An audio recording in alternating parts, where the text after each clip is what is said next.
Ya, saudara, banjir yang merendam Kabupaten Aceh Singkil semakin parah dan terus meluas. Sedikitnya 28 desa pada 5 kecamatan di kabupaten itu saat ini dilaporkan telah terendam banjir.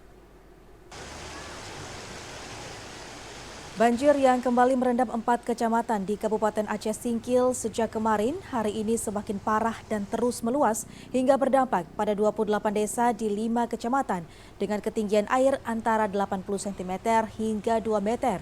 Dengan rincian 16 desa di Kecamatan Singkil, 5 desa di Kecamatan Simpang Kanan, sementara Kecamatan Kuta Baharu dan Gunung Meriah masing-masing 3 desa, serta Kecamatan Singkil Utara 1 desa.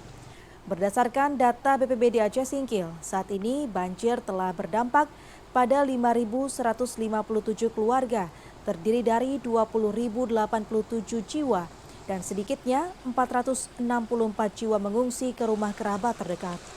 Selain itu, banjir juga merendam dan melumpuhkan 9 rumah ibadah, 5 tempat pengajian anak, sejumlah kantor pemerintahan, dan 38 sekolah mulai dari jenjang PAUD hingga SMA.